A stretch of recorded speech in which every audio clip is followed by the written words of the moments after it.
court, all rise.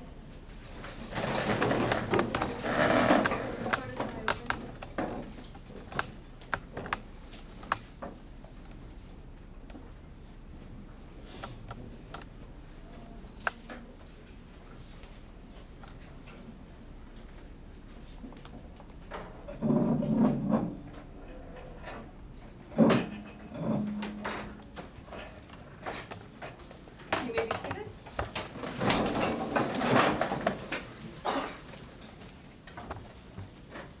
Are all parties present?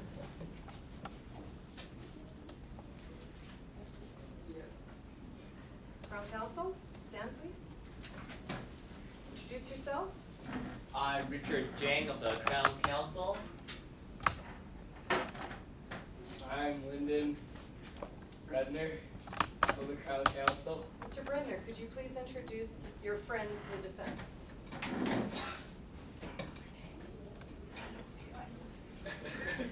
First names are fine. On the defense, we got Pavel Defense, you may. and Harmbeer. Thank you.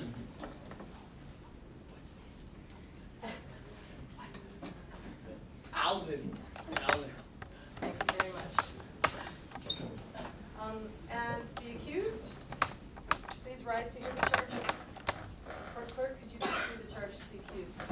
Michael Hudson stands charged that you, Michael Hudson, on or about the 12th day of September, AD 1992, at or near the city of Williams Lake in the province of British Columbia, did commit first-degree murder on the person of Margaret Willis, contrary to section 235 of the Criminal Code, Canada, and against the peace of Our Lady, the Queen, her crown and dignity.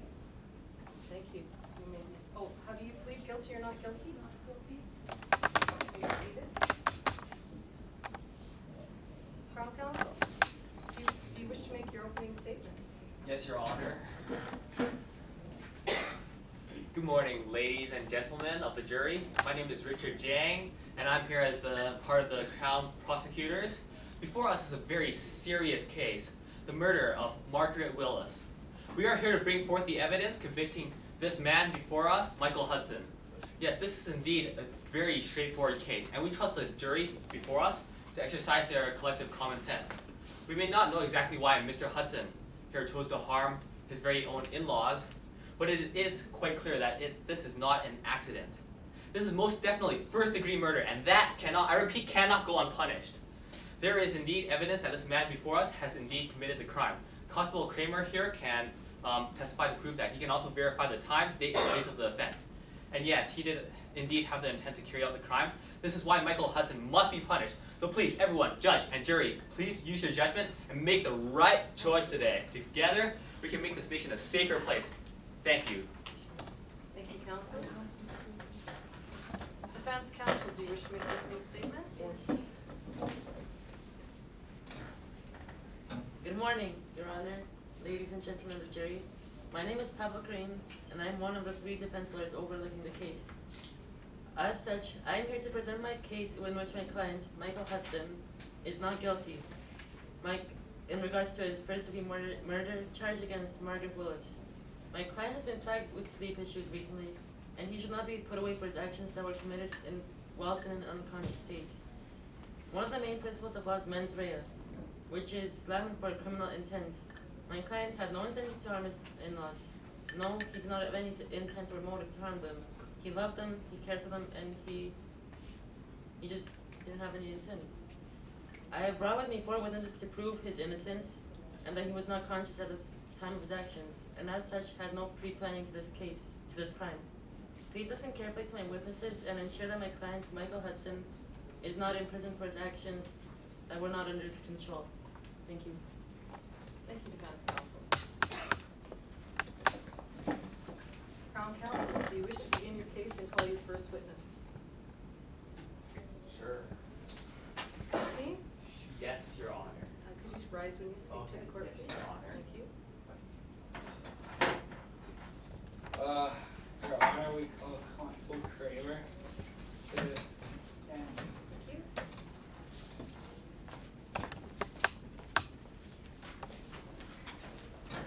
Court clerk, please swear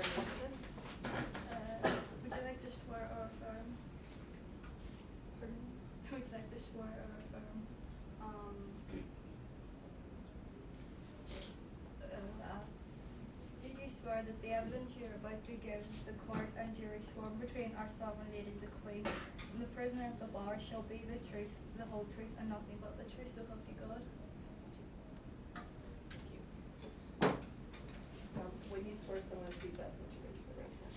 Thank you. And you, thank you very much. Please state your name for the court. Constable Kramer. Constable Kramer. Crown, you may begin. Alright, Constable Kramer, what is your occupation?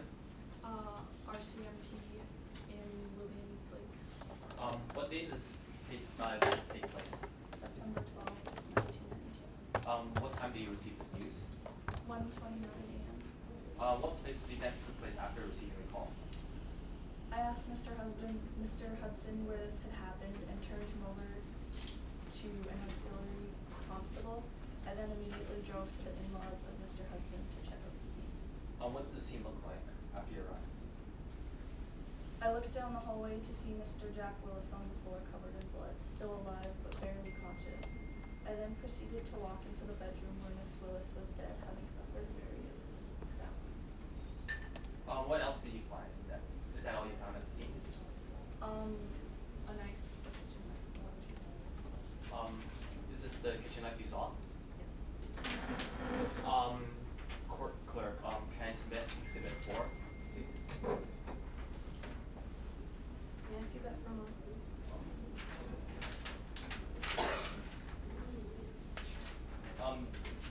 Constable Kramer, do you recognize this as the body of Margaret Willis? Yes. Court clerk, could you please submit exhibit 3?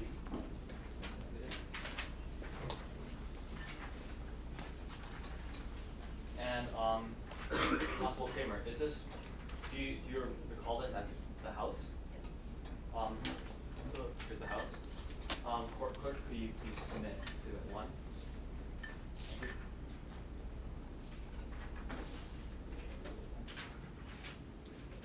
And Constable Kramer, is this the hallway where Miss Willis was found? Yes. Court clerk, please submit exhibit 2. Thank you. And how many kilometers away was the house? Exactly 20.4 kilometers. Okay. How did Mr. Hudson act at the station? It was clear that he was extremely agitated and seemed horrified and remorseful by his actions. Mr. Hudson was expressing suicidal thoughts and crying whilst I was talking to him. He was unable to answer when I asked him why he had killed his in-laws. He was completely cold. Okay, that is all, Your Honor. Thank you. Defense counsel, excuse me, do you wish to cross-examine this witness? Yes. Yes, Your Honor. Thank you, if you could still remain seated. Thank you. Can you please state your name and your occupation? Constable Kramer, I'm RCMP. I believe that's already been stated to counsel. So, according to you, what happened that evening? I was at my detachment on duty where Mr. Hudson came hysterical at 1:29 a.m. Just reminding counselor you're in cross-examination currently. Were there any other officers at the detachment when my client arrived? Was my client conscious at the time of the event? Yes. Was my client remorseful? Yes. Was my client complying with you? Yes. That's okay. So when people come to you and say that they committed a murder, do they normally act compliant?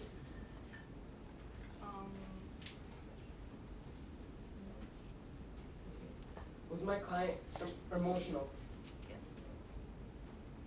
Do people who just killed a person express suicidal thoughts? When did you arrive at the scene of the crime? Shortly after Mr. Hudson came to the detachment. What did you find at the Willis house? Mrs. Willis was dead, suffered many stab wounds, and Mr.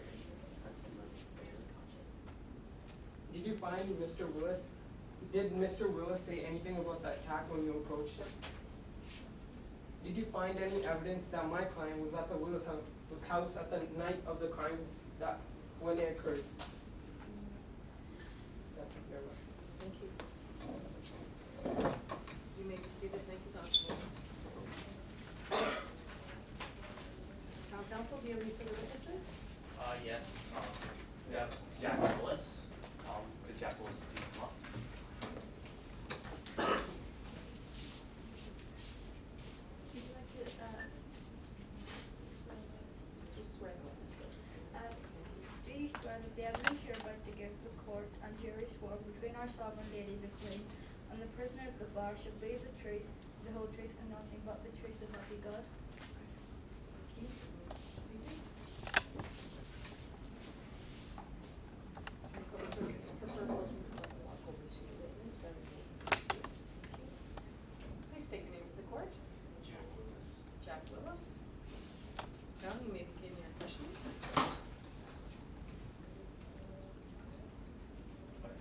What is your relationship to this event? Margaret is my wife and Hudson is my son-in-law. When did you find out about this event? Immediately, I'd say, because me and my wife, we went to bed at normal hour, and I woke up when Hudson was yelling at my wife and swearing at her. And when I woke up and questioned about this, I was immediately attacked By Michael by Hudson. Michael Hudson. What happened?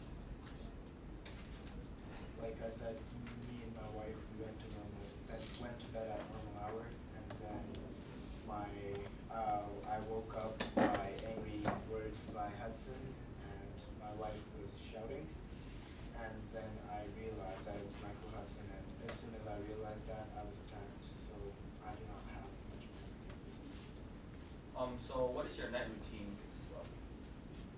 Normally, me and my wife, because we're old, we would eat, watch TV, and go to bed. How are you injured? I was attacked once in the back of my head, so I have a broken skull, my arm, and then a few minor fractures. How's your recovery? Well, the doctors say I'm recovering good, but I can't say anything as to What's your relationship? Oh, sorry. What's your relationship with Michael Hudson right now? Right now, we don't talk to each other. I can't even talk to Sheila because it's very hard, and I will never talk to this man ever again. How long have you known Michael? Long enough. I believe I knew him when Sheila was in grade 12. What was he like when he was younger? He was a very good man, mainly because when Sheila was in grade 12, she was a rebellious party girl, and Michael came along, and she settled down very nicely. What was he like just before this incident? Well, I came to know that he was fired from his job because he stole some money from his company. I'm not sure about that even, but I do know that he stole some money and he was an addict and he was facing some criminal charges. Thank you. That is all, Your Honor. Thank you. Defense, do you wish to cross-examine? Yes, Your Honor. So, Jack Willis, you were quite fond of the accused. Yes. Have you known Michael for a long time? Since Sheila was in jail. Michael was quite a gentleman to you and to your family. Yes, he never forgot Margaret's words. Did the attack seem unexpected or out of character for Michael? Yes. Why do you think he would attack you? I'm not sure. Maybe because he didn't want to get caught. Because I saw him stabbing him. But why would he stab your wife? Do you remember the exact time or date of the offense?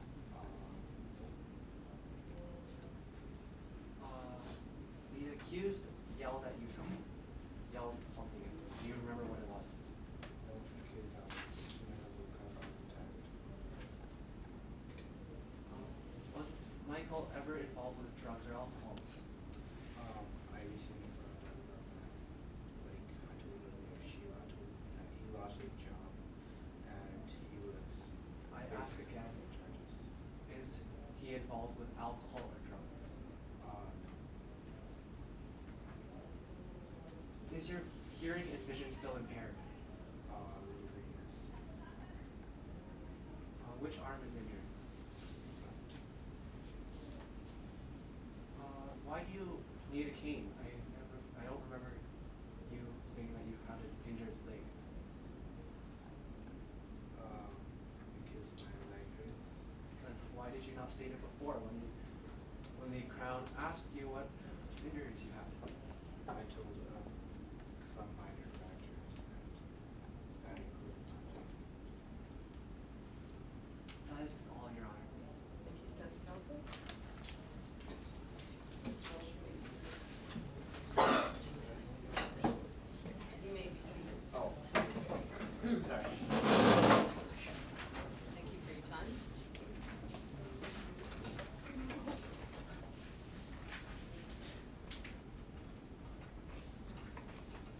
Crown counsel, do you wish to call the next witness? We don't have one at the moment, Your Honor. So you rest currently? Yes. Wait, our next witness. Okay. Defense counsel, do you wish to begin your case and call your first witness? Yes, Your Honor. Yes, Your Honor. I would like to call Michael Hudson to stand.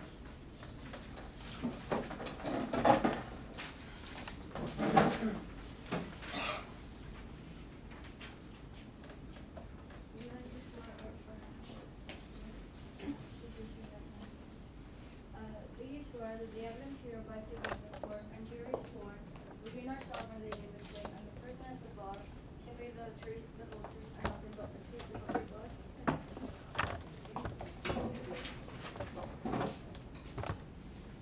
Okay, so please state your occupation. I used to be employed at the Williams Lake Ranch and Mill Supply Company, however, alongside John while employed. Can you please describe your childhood? Do you have any memories that you may not be proud of in your childhood? Generally happy, although, well, sometimes I remember that even in my teenage years, and my mother would find me wandering the halls of my sleep, wake me up, and take me back to bed, but I was a little bored, so I don't remember much. When did you first meet your wife, Sheila? I believe it was sometime in high school. And what was your relationship like with your wife? We got along relatively well. We did, however, have some heated arguments over my behavior and actions. And what was your relationship like with your in-laws? We got along quite well. They were really fond of me as I kept Sheila under control and put her out of her risky and rebellious behavior. Do you currently have any drug or drinking problems? No. What about do you have any gambling problems? Yes. What kind of gambling problems do you have? I would buy lottery tickets. And did these gambling issues affect your relationship with your wife? The relationship got bad. We had arguments. It almost led to a divorce because I had emptied her savings account for the $30,000 debt at work. Did your in-laws know about your gambling habits? No, we didn't. So what time did your wife go to bed at the night of the 10th? 10? Do you remember waking up that night in your home? No. Do you remember driving to your in-laws' home? No. Do you remember interacting with your in-laws in any way that night? In the last couple of days, no. Do you remember attacking your in-laws? No. Do you remember driving to the RCMP detachment? No. Do you remember stating to the RCMP officer that you committed a crime? Yes, I do remember vaguely. Do you remember speaking with Constable Kramer after you stated your crime? Yes, I do kind of remember speaking to him. I remind counsel that this is direct examination, not cross-examination, and your questions are almost all leading. So please let the witness tell her own story. What did you tell him? I remember telling him that I just killed someone with my own hands and that it was my mother-in-law. How do you feel about your in-laws' injury/death? I'm saddened by the death of my mother-in-law as I loved her very much, and I'm sorry that I murdered her, my father-in-law. That is all I have. Thank do you wish to cross-examine this witness? Yes, Your Honor. You said you were watching a movie last the night of the incident, right? What movie was it? Oh, would you not agree that Bugsy is quite a violent movie? Yes. Watching violent movies, eh? Is it true that you have fantasized about violence for many years? What No. kept them to yourself? Okay. You've lied to yourself before, so how are we to know that you're not lying to us right now? Because I'm not lying. Okay. You see this tire iron here, right? Is this yours? Do you Yes. recognize it? Okay. What about the kitchen knife that we submitted? Did you wish to submit that as evidence, counsel? Oh, okay. Yes. Yes, Your Honor. I'd like to submit exhibit 5/6 to the court clerk. Thank you. And then, you say you drove all the way to the Willis house and committed acts of murderous violence when you were asleep, right? Do you really expect the jury to believe that you did all of that when you were asleep? I don't know if that's what, I'm not sure, but that's what the doctor told me. Okay, you said that you don't really remember attacking your in-laws, right? Yet Constable Kramer said quite clearly that you came to him saying, "I just killed someone with my bare hands," and stuff like that, over and over again. I find it hard to believe that you don't remember this incident. How would you explain this? Because I woke up in my car suddenly and I was covered in blood, and then I saw that I was in front of my in-laws house. I went in and I saw them lying there dead. Okay, you said you had some troubles a while ago, right? So when did it all begin? When my wife got pregnant, So what kind of troubles did you have again? I started gambling for the lot of 49. Anything else? For your job or anything? I stole some money at work. So you have a past history of being a liar and a thief and stealing $30,000. Now you're a murderer, Mr. Hudson. It seems like you're walking down a very bad path. Why did you kill your mother-in-law? I didn't kill her. Okay. Thank you, Your Honor. That's all. Thank you, defense.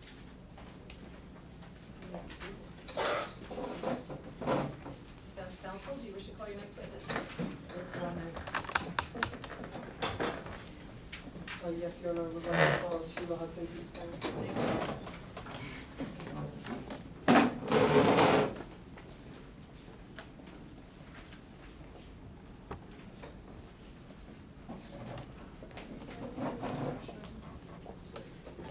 Do you swear that the evidence you are about to give the court and jury sworn to ourselves and ladies of claim in the presence of the bar shall be the truth, the whole truth, and nothing but the truth, and nothing but the truth?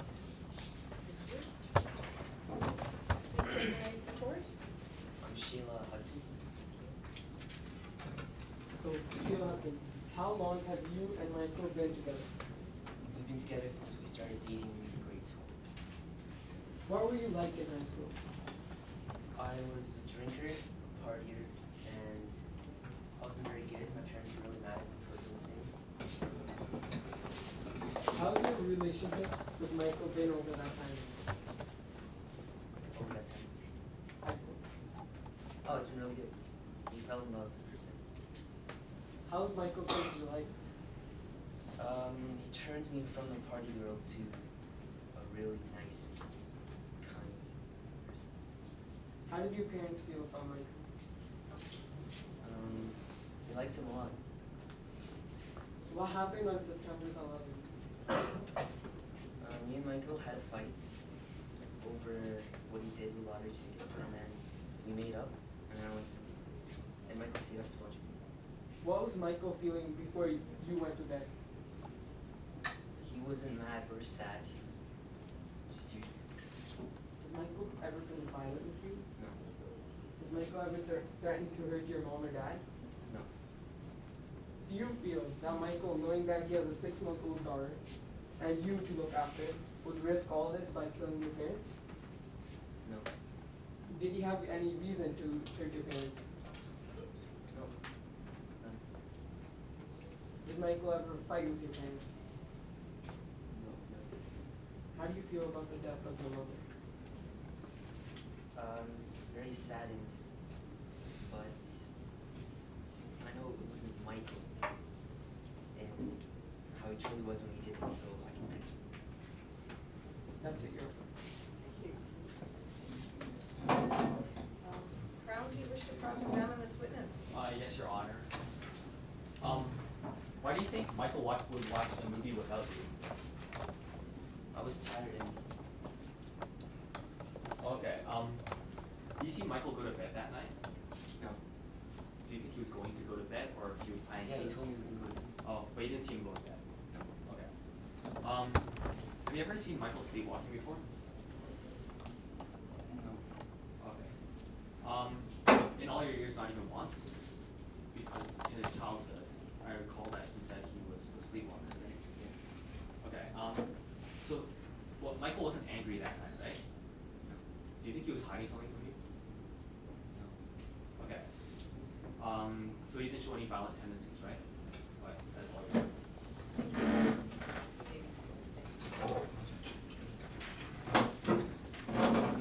Defense counsel, your next witness. Your Honor, we would like to call Sage Jablonski to stand. Sage Jablonski.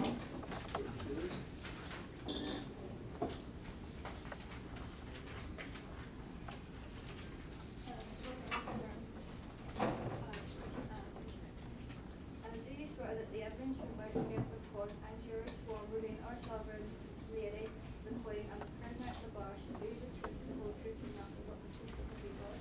I do. Please state your name for the court. Sage Jablonski. Thank you. What is your relationship to the accused?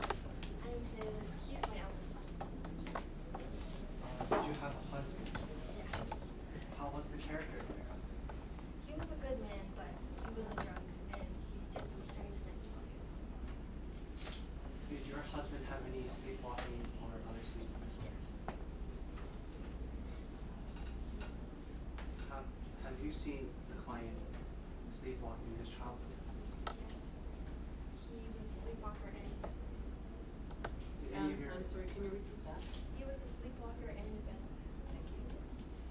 and did any of your other children show any signs or act of any sleep disorder?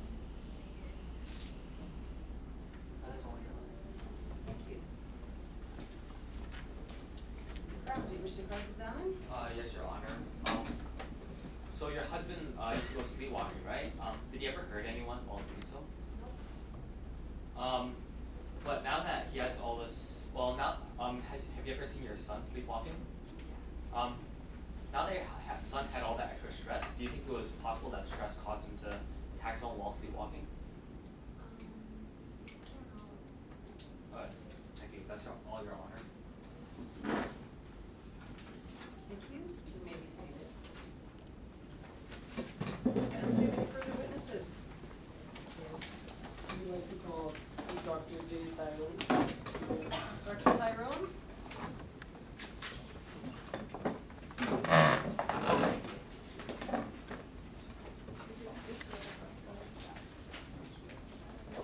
Do you swear that the evidence you're about to give the court and jurors sworn between ourselves and Lady the Queen, and the prisoner at the bar should be the truth, the whole truth, and nothing but the truth so help you God? Please please speak up for the court. Did you swear it? You swear? Yes? Okay, thank you. Must be verbal in court. Thank you. Please state your name and your occupation. My name is Dr. Churchill, and I'm here a physiologist and a professor in the Faculty of Medicine at the University of British Columbia. Have you ever written articles on sleepwalking disorders? Yes, What are your specialties in the field of medicine? I specialize in sleep disorder. Just speak up just a little bit more, please. Thank you. Did you assess the accused? Yes, I did. How many tests did you administer to the accused? I've performed and supervised many clinical tests. I'm not sure of the exact amount. What kind of tests did you administer? I conducted a series of neurological tests, including the EEG and CT scans. I also looked into his family history, and I also interviewed him extensively. Would you say that my client is insane or mentally ill? No, it's pretty normal. What did you find after conducting these tests? We concluded that Michael Hudson's brain was perfectly normal and that he was not suffering from epilepsy or any form of psychosis. And I also found out that he has an unusual sleep patterns for an adult. Did you find anything else relevant to this case? Well, when he attacked Margaret and Jack Willis, he was under extreme stress and suffering from exhaustion and sleep deprivation. And that his childhood history of sleepwalking along with his family history tells us that there's a genetic predisposition of sleepwalking that was passed down to him. In your professional opinion, do you believe that this attack was pre-planned? So do you believe it was possible for Michael Hudson to commit such a crime while in an unconscious state? Yes, I do believe that's possible. Can Michael's condition be corrected? Yes, he just needs to learn good sleep hygiene. He'll never repeat this kind of behavior. That's a year.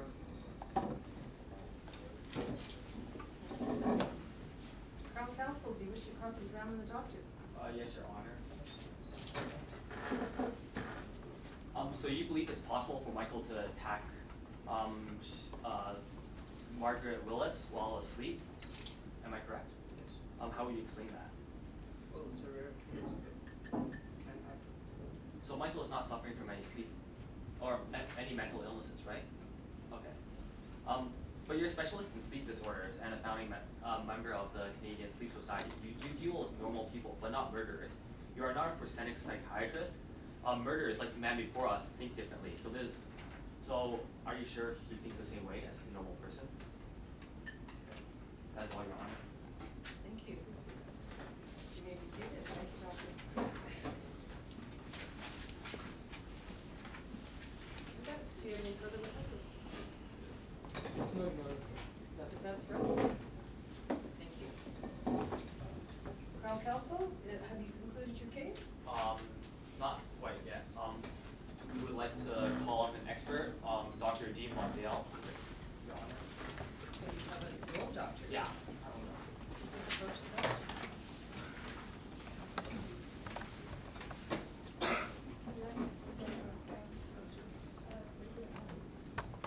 Do you swear that the evidence you're about to give the court, Please do not lean on the table like that, thank you. do you swear that the evidence you're about to give the court and jury sworn between ourselves and the plea, and the prisoner at the bar shall be the truth, the whole truth, and nothing but the truth, so help you God? Yes.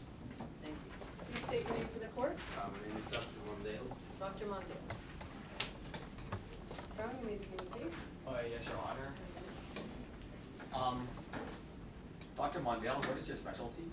I'm a forensic psychiatrist. So what kind of experience do you have?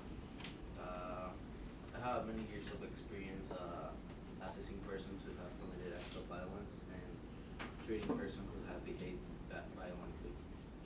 So how are you related to this event and the defendant, Michael Hudson? I was asked by the Crown Counsel to interview and assess Michael Hudson. Okay, so what are your thoughts on Michael Hudson?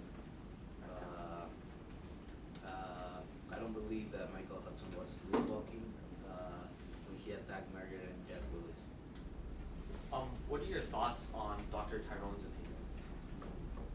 I think that it's very rare for sleepwalkers to behave violently. Do you think Michael had any mental illnesses or anything? So how would you explain this event?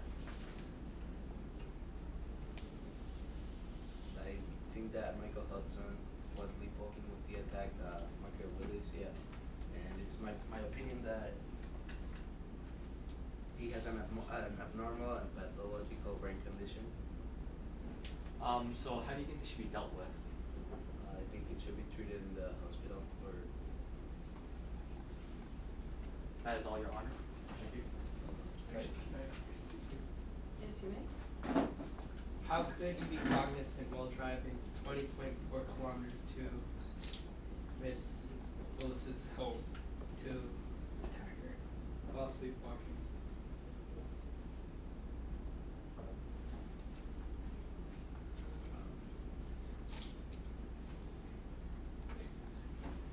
Okay, that is all, Your Honor. Thank you. I think he's just posing a question for the court to ponder. Defense counsel, do you wish to cross-examine? Yes, Your Honor. Please state your name and your occupation. I'm Dr. Mondale and I'm a forensic psychiatrist. Is my client, based on your professional knowledge, mentally ill or crazy? do you feel that he has a risk of committing a similar murder? Yes. You say you're a forensic psychiatrist, so you can't say that you're a certified sleep expert, correct? Yes. So because of that, you can't deny the fact that my client was sleepwalking. Okay, so what do you think was wrong with my client at the time of the murder? He had some emotional with Jack Willis and Margaret. Okay. Your profession can't properly prove your claims, so what proof do you have to back them up? He was not a sleepwalker. This is very rare for sleepwalkers to behave violently. You're saying there's a rare chance of this incident happening. Does rare mean 0%? No. So basically, you're making unfit assumptions regarding my client as a result of your own mindset, correct? Yes. So you're basically saying that he needs treatment. You think he'll get that treatment in jail? Oh. Oh, maybe. That's a year. Thank you. So is your questioning concluded for the day, defense? Yes, Your Honor. And Crown? Thank you. You may be seated.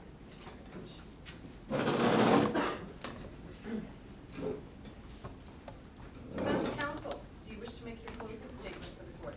Yes, Your Honor. Your Honor, ladies and gentlemen of the jury, I would like to express my deepest gratitude for hearing my client's case today. It is very important that my client, the defendant, experiences a fair trial from you, the jury, and Your Honor. In this case, my client was sleepwalking and was not acting with a wrongful intent. Also, the testimonies given today clearly proves that he loves his in-laws and the family. Therefore, he has no motive to attack his in-laws, and that Jack Willis has proved that he was out of his normal character. Secondly, Dr. Tyrone is a well-known sleep doctor specializing in sleep disorders, and that he has proved that he was suffering from sleep deprivation and exhaustion. Dr. Tyrone has also stated that with proper treatment, such as regulating sleep patterns, can prevent this violence forever. Plus, a family history and record of sleepwalking, he has a genetic predisposition to sleepwalking.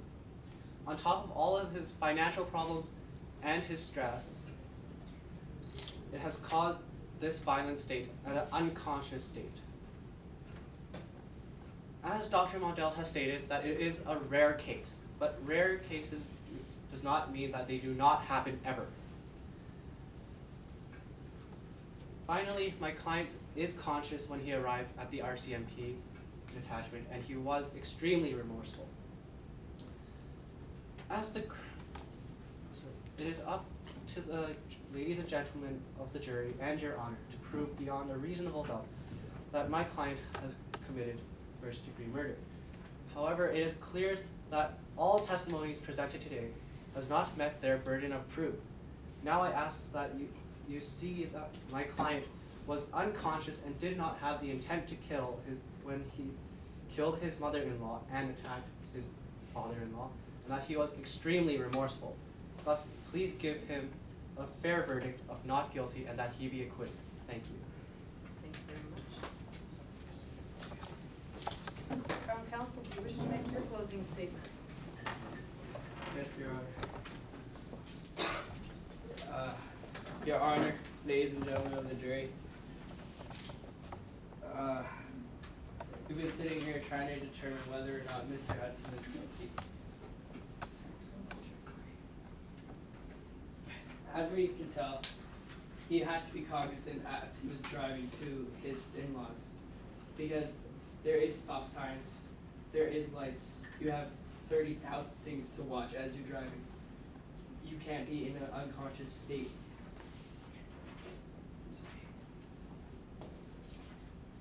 If he's able to do this while sleepwalking, which I do not believe he can, then what can he do when he isn't sleepwalking? what can he do to your family? Would you like your kids to growing up in a knowing that you could have protected? Okay, here we go. Please stop. Take a breath, counselor. And remember, you're also addressing the jury.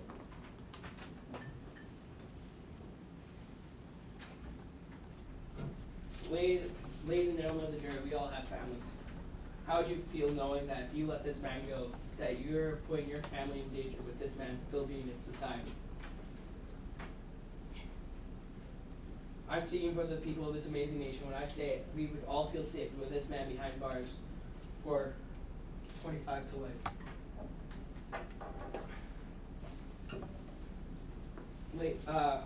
Would you like your kids growing up knowing that you stopped, like you protected them from this man? Or would you like them knowing that you could have protected them, but really you didn't? What if this was your mother or your father, maybe even your child? We know that he was remorseful at the RCMP, but that doesn't mean that he was lying. He could have just acted about it. We know he's a liar. He could have just pretended to be sad and remorseful. I mean, he seems pretty good at this whole lying thing. He was under a lot of stress too. His wife threatening divorce. Wouldn't she be stressed out? Who acts with a good mind when you're stressed out? As a great poet, Ted Mosby once said, "Nothing good happens after 2 a.m. So ladies and gentlemen of the jury, please make the right decision for this nation and your families. That's all. Your Honor.